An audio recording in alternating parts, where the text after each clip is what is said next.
She feels the need to acknowledge her white privilege. Basically, she's sorry she's white. She feels really bad about it, though, so you should give her a pass. And then she makes a point of saying the ones we really need to be celebrating are the black women on whose backs this league was built, which I have to tell you is so condescending. It really is. It's true that most of these black women have been bullying her and want her to understand it's their league. Hello, you don't own the league. Blacks don't own the league, just like whites don't own tennis or golf. Nobody owns the league. This is America. Anybody can play if they're good enough. Okay. So why is former Fox News host Megyn Kelly so triggered? I'm glad you asked. Welcome back to The Garage. I'm your host, Q, and this is the Truth Be Told podcast. So just in case we've been living under a rock, Time Magazine has awarded Indiana Fever rookie Caitlin Clark Athlete of the Year. Now, one would think that that's a good thing, right? Caitlin Clark had given a published interview with Time Magazine, and she spoke up on white privilege. Now, she had also given an in-person interview with Time Magazine where she spoke up on behalf of the black population in the WNBA. Take a listen. Even today, earlier today, Megyn Kelly, she was saying that you were apologizing for your white privilege and the fact that you wanted to uplift black female athletes and make sure that they were getting the shine, kind of like your pioneers were getting the shine that they deserved.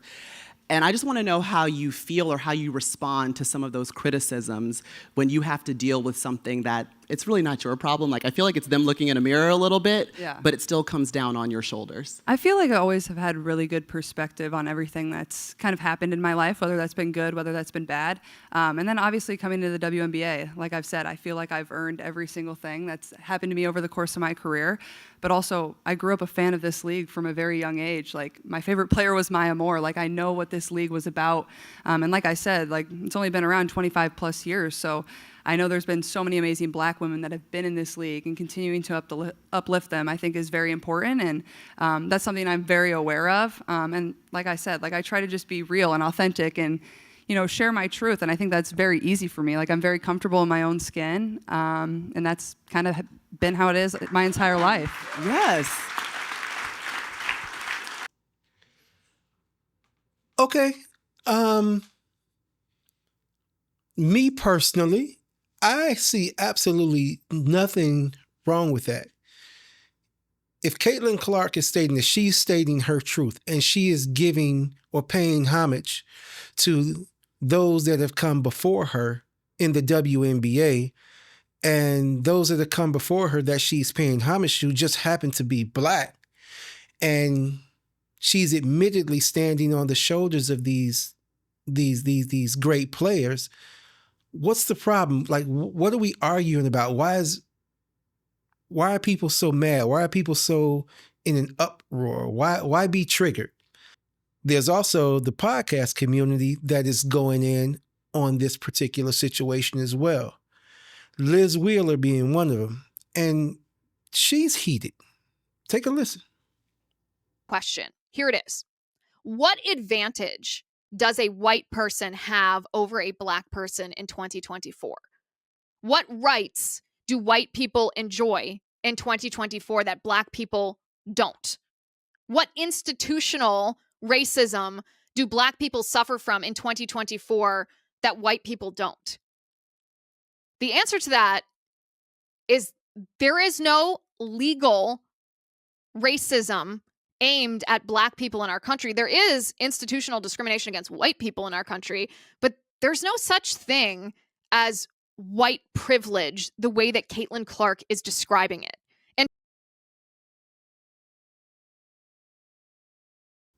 okay, there's a lot to unpack there, and I don't think this is probably not the broadcast or segment for that. However, I do want to address her saying that there seems to be no white privilege. However, there is institutional racism against whites. in America in 2024. That's a first. I'm not judging her for how she feels. I'm just kind of curious on how she came to that particular conclusion. Yeah, that's a hard one to swallow.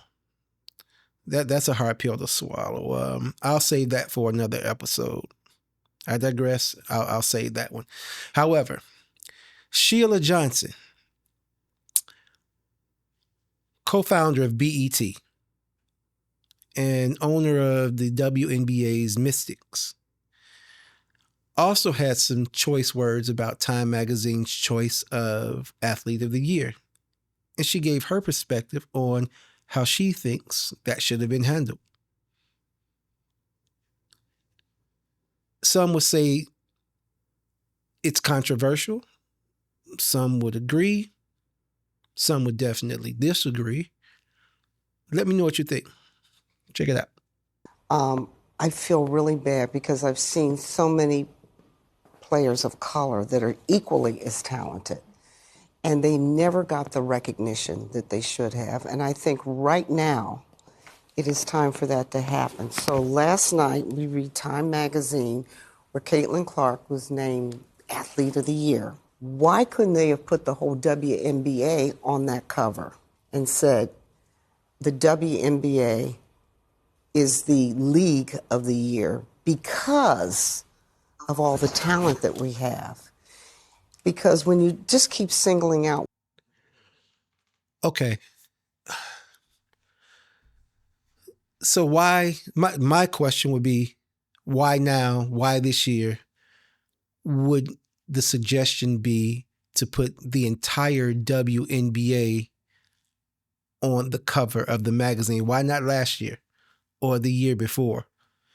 I think that the situation where Caitlin Clark being given the honor of Athlete of the Year by way of Time Magazine has ruffled a lot of feathers. Now, here's the thing.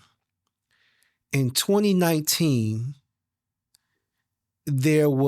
Time Magazine did give the U.S. women's national soccer team the cover.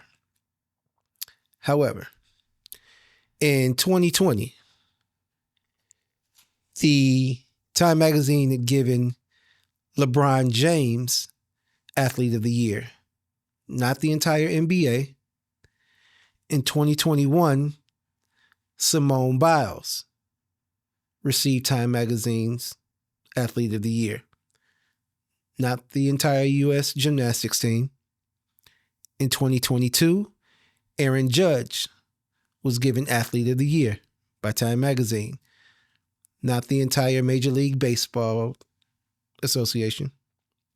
In 2023, it was Lionel Messi, given by Time Magazine, not the entire soccer world.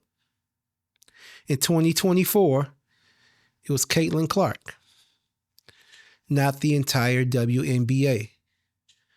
Now, to Sheila Johnson's point, if she feels as though the entire WNBA should have been on the cover of the magazine, then that should have been a separate issue.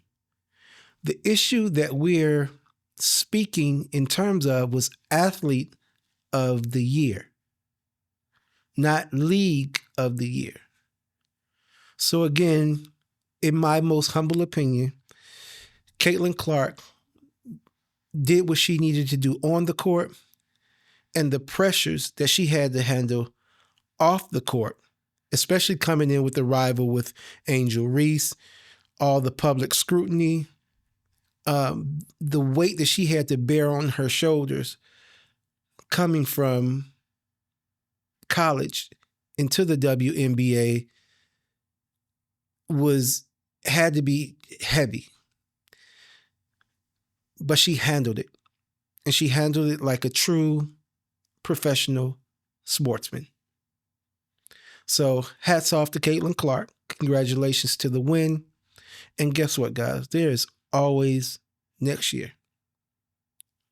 Let's not hang our hats on this one. There's always next year. And until then, I'm Q. This is The Garage, Truth Be Told podcast, and I'm out. Back and I'm better than ever. I think I got a vendetta. Oh, now they call me, I seen them. All of those times getting severed. I told them all I can let up. They get not tired of me never.